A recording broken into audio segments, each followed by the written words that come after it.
અમદાવાદ શહેર હજુ તો માંડ જાગ્યું હતું ત્યાં શહેરની સૌથી પ્રતિષ્ઠિત city life super speciality hospital બહાર લક્ઝરી ગાડીઓની લાઇન લાગી ગઈ હતી. હોસ્પિટલના 7મા માળે આવેલા વીઆઈપી આઈસીયુ બહાર વાતાવરણ એકદમ ગંભીર હતું. શહેરના સૌથી મોટા ઉદ્યોગપતિ શાંતિલાલ મહેતાના 22 વર્ષના દીકરા આયુષનું રાત્રે અચાનક એક્સિડન્ટ થયું હતું. શહેરના મોટા મોટા ડોક્ટરો અંદર બહાર કરી રહ્યા હતા, પણ કોઈના મોઢા પર આશાનું કિરણ નહોતું. શાંતિલાલ મહેતા પથ્થરની મૂર્તિની જેમ બેસી રહ્યા હતા.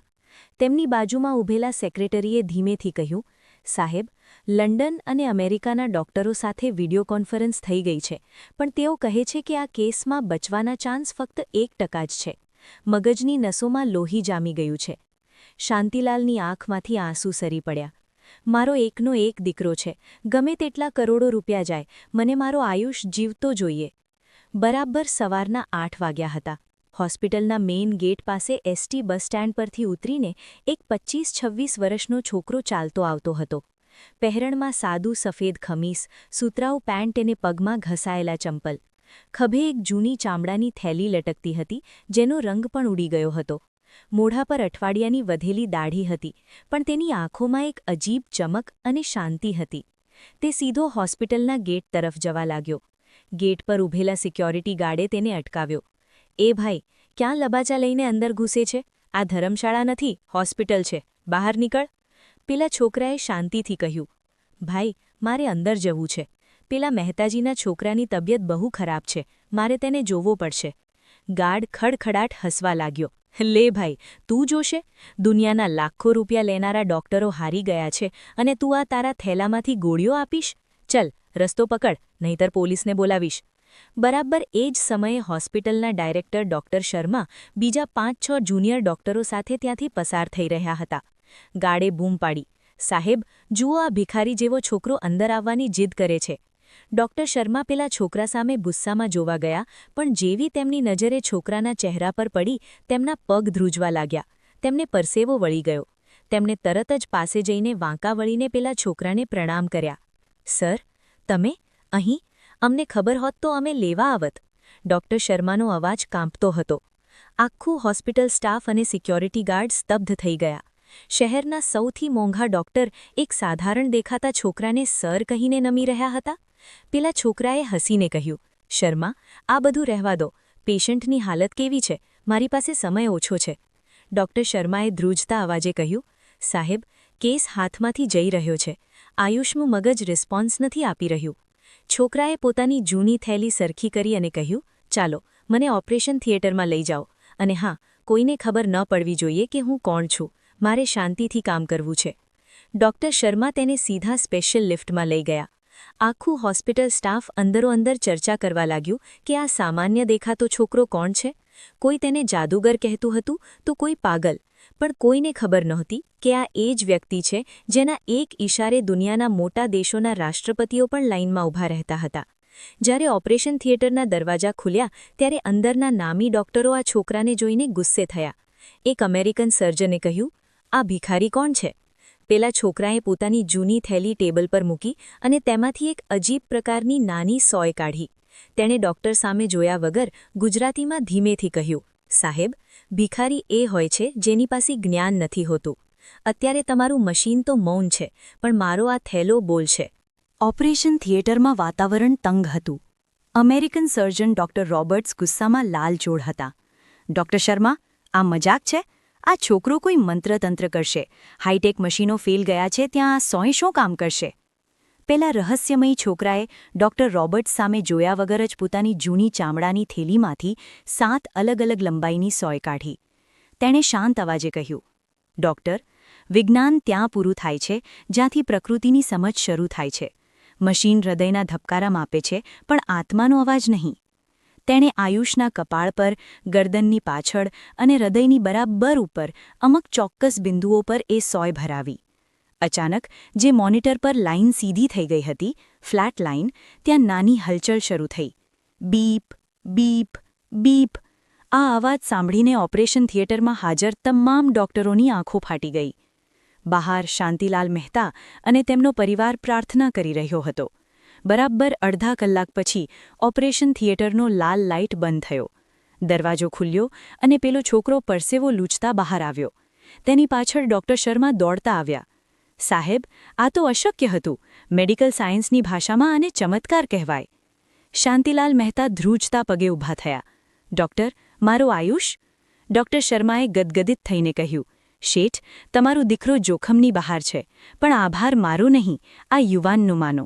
જો આ ન હોત તો આજે બધું પતી ગયું હોત. શાંતિલાલ મહેતા પેલા છોકરાના પગમાં પડવા ગયા, પણ છોકરાએ તેમને રોકી દીધા. મહેતાજી, વડીલ છો, આભારી ઈશ્વરના રહેજો, મારો નહીં. શાંતિલાલ મહેતાએ તરત જ પોતાના સેક્રેટરીને ઇશારો કર્યો. સેક્રેટરીએ 5 કરોડનો કોરો ચેક અને મુંબઈના એક આલીશાન બંગલાના દસ્તાવેજ છોકરા સામે ધર્યા. શાંતિલાલે કહ્યું, બેટા, તે મને મારો જીવ પાછો આપ્યો છે. આ તારા માટે નાની ભેટ છે. તારું નામ શું છે? તું ક્યાં રહે છે? પેલા રહસ્યમય છોકરાએ પેલો કરોડોનો ચેક લીધો, તેને જોયો અને પછી શાંતિથી ફાડી નાખ્યો.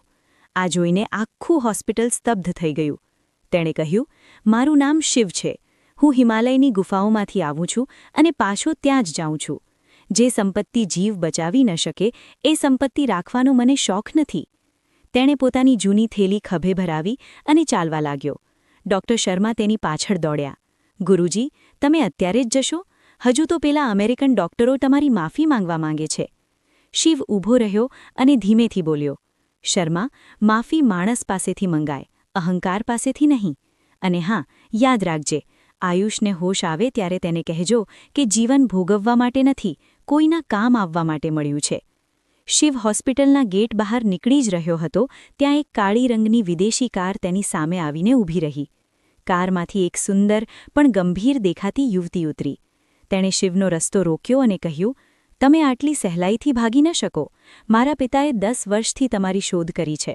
હવે જ્યારે તમે મળ્યા છો ત્યારે તમારે તે રહસ્ય ખોલવું જ પડશે. શિવના ચહેરા પરની શાંતિ અચાનક ગાયબ થઈ ગઈ. તેની આંખોમાં એક અજીબ ડર દેખાયો. હોસ્પિટલના ગેટ પાસે ઊભેલી એક કાળી લક્ઝરી કારમાંથી ઉતરેલી યુવતીની આંખોમાં ગુસ્સો અને આશા બંને હતા. તેનું નામ હતું આર્યા. આર્યા શહેરના સૌથી મોટા ન્યુરોસર્જન ડૉક્ટર વિજયસિંહની દીકરી હતી, જેઓ 5 વર્ષથી રહસ્યમય રીતે કોમામાં હતા. શિવ તેને જોઈને ઊભો રહી ગયો. તેની આંખોમાં જે શાંતિ હતી તેની જગ્યાએ હવે એક ગંભીર ગમગીની હતી. આર્યાએ શિવની નજીક જઈને કહ્યું, તમે હજારો કિલોમીટર દૂર ભાગી શકો છો, પણ તમારા જ્ઞાન અને જવાબદારીથી નહીં. મારા પિતાએ તમારા ગુરુજી પાસે જે વચન માંગ્યું હતું તે પૂરું કરવાનો સમય આવી ગયો છે. શિવના હાથમાં રહેલી જૂની ચામડાની થેલી થોડી ધ્રુજી. તેણે નીચું જોઈને ધીમેથી કહ્યું, આર્યા, મેં સંસાર છોડી દીધો છે. હું હવે માત્ર એક મુસાફર છું, કોઈનો રક્ષક કે કોઈનું મુક્તિદાતા નથી. આ બાજુ હોસ્પિટલની અંદર આયુષને હોશ આવી ગયો હતો. શાંતિલાલ મહેતા અને ડૉક્ટર શર્મા તેને જોઈને ખુશ હતા, પણ આયુષના પહેલા શબ્દો સાંભળીને બધા ચોંકી ગયા. આયુષે ધીમેથી પૂછ્યું, પેલા સફેદ શર્ટવાળા ભાઈ ક્યાં છે જેણે મને અંધારામાંથી બહાર ખેંચ્યો? એના હાથમાં કોઈ અજીબ શક્તિ હતી. શાંતિલાલ તરત જ બહાર દોડ્યા, પર ત્યાં સુધીમાં શિવ આર્યાની ગાડીમાં બેસીને નીકળી ચૂક્યો હતો. જ્યારે શહેરની બહાર નીકળી રહી હતી ત્યારે આર્યાએ મૌન તોડ્યું. તમે જાણો છો ને શિવ, હિમાલયમાં પેલા વર્ષે જે અકસ્માત થયો હતો તેમાં મારા પિતાએ તમને બચાવ્યા હતા, પણ એ બદલામાં તેમણે પોતાની શક્તિ અને યાદશક્તિ ગુમાવી દીધી. તમે મૃત્યુંજય વિદ્યાના એકમાત્ર જાણકાર છો. શું તમે મારા પિતાને પાછા નહીં લાવો? શિવ બારીની બહાર જોતા બોલ્યો, વિદ્યા જ્યારે અહંકાર માટે વપરાય ત્યારે તે શ્રાપ બની જાય છે આર્યા. તમારા પિતાએ એ જ ભૂલ કરી હતી. તેમણે કુદરતના નિયમો સામે લડવાની કોશિશ કરી હતી. અચાનક ગાડીને 3 જીપ ગાડીઓએ ઘેરી લીધી. તેમાંથી હથિયારો સાથે કેટલાક નકાબપોશ ગુંડાઓ ઉતર્યા. આર્યા ગભરાઈ ગઈ, પણ શિવના ચહેરા પર એક સ્મિત આવ્યું. એક ગુંડાએ બારી પર બંદૂક ઠપકારી અને બૂમ પાડી, શિવ, તારી થેલી અમને આપી દે, નહીંતર આ છોકરી આજે જીવતી નહીં બચે. આ જ્ઞાન તારા જેવા સાધુના કામનું નથી. અમારે તેનાથી દુનિયા પર રાજ કરવું છે. આર્યાએ ડરતા ડરતા શિવ સામે જોયું. શિવે શાંતિથી પોતાની થેલી ખોલી અને તેમાંથી પેલી સોય કાઢી. ગુંડાનો હાથ ટ્રિગર પર હતો, પણ શિવના ચહેરા પર ડરનો એક અંશ પણ નહોતો. અચાનક શિવે પોતાની આંગળીઓના ટેરવે પેલી પાતળી સોય ફેરવી. જેવી ગુંડાએ ગોળી ચલાવવાની કોશિશ કરી, શિવે વીજળીની ઝડપે એક સોય હવામાં ઉછાળી. ગોળી છૂટે તે પહેલાં જ સોય ગુંડાના કાંડાના એક ચોક્કસ બિંદુ, નર્વ પોઈન્ટ પર જઈને વાગી. ક્ષણભરમાં જ તેનો આખો હાથ લકવાગ્રસ્ત થઈ ગયો અને બંદૂક જમીન પર પડી ગઈ. બાકીના ગુંડાઓ હુમલો કરવા દોડ્યા, પણ શિવ ગાડીમાંથી બહાર ઉતર્યો. તેની ચાલમાં એક સિંહ જેવી ગરિમા હતી. તેણે શાંત અવાજે કહ્યું, શરીરમાં 72,000 નાડીઓ છે. જો હું ઈચ્છું તો એક જ સેકન્ડમાં તમારા શ્વાસ અટકાવી શકું છું, પણ મારો ધર્મ જીવ લેવાનો નથી. શિવના વ્યક્તિત્વના પ્રભાવ અને તેની અદ્ભુત કળા જોઈને ગુંડાઓ ગભરાઈને પોતાની જીપ લઈને ભાગી છૂટ્યા. આર્યાની હોસ્પિટલ અને પિતાનું મૌન. આર્યા સ્તબ્ધ હતી. તેણે શિવને એક સામાન્ય વૈદ્ય કે સાધુ માન્યો હતો, પણ આ તો કોઈ કુશળ યોદ્ધા જેવો નીકળ્યો. તે શિવને લઈને શહેરની બહાર આવેલી પોતાની પ્રાઇવેટ લેબોરેટરી અને હોસ્પિટલ પર પહોંચી. ત્યાં એક કાચની કેબિનમાં આર્યાના પિતા ડૉક્ટર વિજયસિંહ મશીનોના સહારે જીવી રહ્યા હતા. શિવ તેમની નજીક ગયો. ડૉક્ટર વિજયસિંહના હાથ જોઈને શિવની આંખો ભીની થઈ ગઈ. તેણી ધીમેથી કહ્યું, ગુરુદેવ, તમે વિજ્ઞાનના મોહમાં પડીને પ્રકૃતિ સાથે જે છેડછાડ કરી તેનું પરિણામ આજે તમે ભોગવી રહ્યા છો. આર્યાએ રડતા રડતા પૂછ્યું, શિવ, શું આ મૃત્યુંજય વિદ્યાથી મારા પિતા પાછા આવી શકે? તમે જે આયુષને બચાવ્યો તે જ રીતે શું તમે મારા પિતાને નહીં બચાવો? એક ભયાનક શરત. શિવ આર્યા તરફ ફર્યો અને ગંભીરતાથી બોલ્યો, આયુષનું આયુષ્ય બાકી હતું એટલે કુદરતે મને નિમિત્ત બનાવ્યો, પણ તમારા પિતાએ અમર થવાની અને કુદરતના ચક્રને રોકવાની કોશિશ કરી હતી. જો મારે તેમને પાછા લાવવા હોય તો મારે મારા જીવનના 10 વર્ષ તેમને દાનમાં આપવા પડશે. શું તું ઈચ્છે છે કે હું મારો અંત નજીક લાવીને તેમને બચાવું? આર્યા અવાક થઈ ગઈ. તેને ખબર નહોતી કે આ વિદ્યાની આટલી મોટી કિંમત ચૂકવવી પડે છે. શાંતિલાલ મહેતાની એન્ટ્રી. બરાબર એ જ સમયે હોસ્પિટલના પાર્કિંગમાં શાંતિલાલ મહેતાની ગાડીઓનો કાફલો આવી પહોંચ્યો. આયુષ પણ તેમની સાથે હતો. આયુષ ગાડીમાંથી ઉતરતા જ શિવ પાસે દોડી આવ્યો અને તેના હાથ પકડી લીધા. ભાઈ, તમે મને નવું જીવન આપ્યું છે. અત્યારે હોસ્પિટલમાં ડોક્ટરો એ ચેક કરી રહ્યા છે કે તમે કઈ પદ્ધતિ વાપરી હતી, પણ મને ખબર છે કે એ કોઈ દવા નહોતી, એ તમારો વિશ્વાસ હતો. મને ખબર પડી કે તમે મુસીબતમાં છો એટલે હું અહીં આવ્યો છું. શાંતિલાલે આગળ આવીને કહ્યું, શિવ બેટા, આર્યાના પિતા મારા પણ મિત્ર છે. જો આમાં પૈસાની કે દુનિયાના કોઈ પણ સાધનની જરૂર હોય તો હું તૈયાર છું, પણ તારે તારો જીવ જોખમમાં મૂકવાની જરૂર નથી. શિવ હસ્યો અને પોતાની થેલીમાંથી છેલ્લી એક સોનેરી રંગની સોય કાઢી. તેણે કહ્યું, પૈસાથી શ્વાસ ખરીદી શકાતા હોત મહેતાજી તો દુનિયાનો કોઈ અમીર માણસ મરત જ નહીં. પણ એક રસ્તો છે. શિવના હાથમાં રહેલી સોનેરી સોય સૂર્યના પ્રકાશમાં ચમકી રહી હતી. ડૉક્ટર શર્મા અને આયુષ કુતૂહલથી તેની સામે જોઈ રહ્યા હતા. શિવે ગંભીરતાથી કહ્યું, આ બ્રહ્મસૂચિ છે.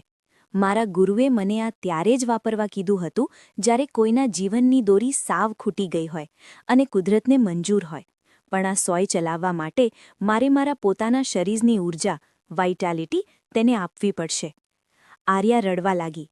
ના શિવ, જો મારા પિતાને બચાવવા માટે તમારે આટલું મોટું બલિદાન આપવું પડે તો હું એ પાપનો ભાગીદાર નહીં બનું. મારા પિતાએ હંમેશા જ્ઞાનને મહત્વ આપ્યું છે, કોઈનો જીવ લઈને જીવવાનું નહીં. શિવ સ્મિત સાથે આર્યા તરફ ફર્યો. આર્યા, ત્યાગ વગરનું જ્ઞાન એ માત્ર ભાર છે. તમારા પિતાએ મને જે વિદ્યા આપી હતી આજે તેમને જ અર્પણ કરવાનો સમય છે. શિવે ડૉક્ટર વિજયસિંહના રૂમમાં પ્રવેશ કર્યો. તેણે બધાને બહાર રહેવા કહ્યું. અંદર જઈને તેણે ડૉક્ટરના હૃદયના બરાબર મધ્યમાં પેલી સોનેરી સોય ધીમેથી ઉતારી. અચાનક શિવનો ચહેરો ફિક્કો પડવા લાગ્યો. તેને પરસેવો વળી ગયો અને તેના હાથ ધ્રુજવા લાગ્યા. જાણે તેના શરીરની શક્તિ ખેંચાઈને પેલી સોય વાટે ડૉક્ટરના શરીરમાં જઈ રહી હતી. 10 મિનિટ પછી મોનિટર પર જે હૃદયના ધબકારા સાવ ધીમા હતા તે અચાનક ગતિ પકડવા લાગ્યા. ડૉક્ટર વિજયસિંહની આંગળીઓ હલી અને 5 વર્ષ પછી તેમણે પહેલી વાર પોતાની આંખો ખોલી. બહાર ઊભેલા ગુંડાઓ, જેઓ શિવની થેલી પાછળ પડ્યા હતા, તેઓ ફરીથી હથિયારો સાથે હોસ્પિટલના ગેટ તોડીને અંદર ઘૂસી આવ્યા. તેમનો બોસ, જેનું નામ કાલભૈરવ હતું, તે બૂમો પાડતો આવ્યો. શિવ, બહાર આવ, તે તારી શક્તિ વાપરી નાખી છે, હવે તું નબળો પડી ગયો છે. એ થેલી અને વિદ્યાના પુસ્તકો અમને સોંપી દે. શાંતિલાલ મહેતાના બોડીગાર્ડ્સે તેમને રોકવાની કોશિશ કરી, પણ કાલભૈરવ પાસે આધુનિક હથિયારો હતા. પરિસ્થિતિ ગંભીર બની ગઈ હતી. આયુષ, જે હજુ હમણાં જ મોતના મુખમાંથી બહાર આવ્યો હતો, તેના લોહીમાં એક નવી ઊર્જા દોડવા લાગી. તેણે શિવની પેલી જૂની થેલી હાથમાં લીધી. તેને લાગ્યું કે શિવે તેને માત્ર જીવ નથી આપ્યો પણ તેને કંઈક અજીબ શક્તિ પણ આપી છે. આયુષે ગુંડાઓ સામે ઊભા રહીને કહ્યું, જે માણસે મને નવું જીવન આપ્યું છે તેના સુધી પહોંચતા પહેલાં તમારી લાશ પરથી પસાર થવું પડશે. કાલ ભૈરવ હોસ્પિટલના લોબીમાં પોતાની ગન સાથે ધસી આવ્યો. શિવ, તારી આ મૃત્યુંજય વિદ્યા હવે મારે જોઈએ છે. જે સોયથી તે આ ડોક્ટરને જીવતો કર્યો એ સોનેરી સોય ક્યાં છે? શિવ લોહી વગરના ફિક્કા હોઠે હસ્યો. કાલ ભૈરવ, સોય તો માત્ર ધાતુ છે. અસલી શક્તિ તો સંકલ્પમાં છે. તે તારું આખું જીવન લોકોના જીવ લેવામાં વિતાવ્યું. તને જીવાડવાની વિદ્યા ક્યારેય નહીં સમજાય. કાલ ભૈરવે ગુસ્સામાં આવીને શિવ પર ગોળી ચલાવવાની કોશિશ કરી, પણ અચાનક આયુષે શિવની પેલી જૂની થેલીમાંથી એક નાનકડો લોખંડનો ગઠ્ઠો, જેને શિવ ચુંબકીય રક્ષક કહેતો હતો, કાઢીને જમીન પર પછાડ્યો. એક જોરદાર અવાજ સાથે આખી હોસ્પિટલમાં ધ્રુજારી આવી અને કાલ ભૈરવની ગન તેના હાથમાંથી ખેંચાઈને દૂર જઈ પડી. આયુષની આંખોમાં એક અજીબ તેજ હતું. શિવે આયુષને બચાવ્યો ત્યારે માત્ર લોહીની નસો જ નહીં, પણ તેનામાં પોતાની આધ્યાત્મિક શક્તિનો એક અંશ પણ મૂક્યો હતો. આયુષે ગુંડાઓનો સામનો કર્યો અને શાંતિલાલ મહેતાના સિક્યોરિટી ગાર્ડ્સે બાકીના ગુંડાઓને દબોચી લીધા. પોલીસ આવી અને કાલ ભૈરવને પકડી ગઈ. હોસ્પિટલમાં હવે શાંતિ હતી. ડૉક્ટર વિજયસિંહ વ્હીલચેર પર બેસીને બહાર આવ્યા. તેમણે શિવના હાથ પકડીને રડતા રડતા કહ્યું, બેટા, તે મને ગુરુદક્ષિણામાં તારું આયુષ્ય આપી દીધું. મેં તને આ શીખવાડ્યું હતું? શિવ લથડતા પગે હોસ્પિટલના ગેટ તરફ જવા લાગ્યો. આર્યાએ તેને રોક્યો. શિવ, તમે આ હાલતમાં ક્યાં જશો? તમારે આરામની જરૂર છે. તમારું શરીર સાવ નબળું પડી ગયું છે. શિવ ઊભો રહ્યો.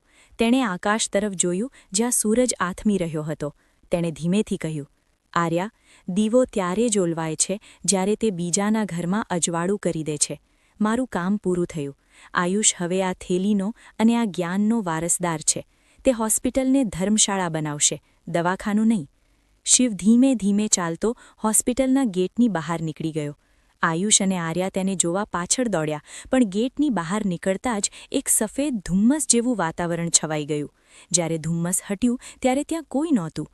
રસ્તા પર માત્ર શિવના પગમાં હતા એ ઘસાયેલા ચંપલની એક જોડી પડી હતી. આયુષે એ ચંપલ હાથમાં લીધા અને જોયું તો નીચે જમીન પર ધૂળમાં લખ્યું હતું, હું ક્યાંય ગયો નથી. હું દરેક એ શ્વાસમાં છું જે બીજાના ભલા માટે લેવાય છે. વર્ષો વીતી ગયા. સિટી લાઇફ હોસ્પિટલનું નામ હવે શિવ આયુષ સેવાશ્રમ થઈ ગયું હતું, જ્યાં ગરીબોની સારવાર મફતમાં થતી હતી. આયુષ હવે મોટો ડૉક્ટર નહીં પણ એક મોટો વૈદ્ય બની ગયો હતો, જે પોતાની થેલીમાંથી સોય કાઢીને અશક્ય કેસો ઉકેલતો હતો. લોકો કહે છે કે આજે પણ જ્યારે કોઈ ગંભીર દર્દી જીવન મરણ વચ્ચે ઝોલા ખાતો હોય ત્યારે હોસ્પિટલના કોરિડોરમાં એક સફેદ શર્ટવાળો, ખભે થેલી લટકાવેલો યુવાન દેખાય છે, જે સ્મિત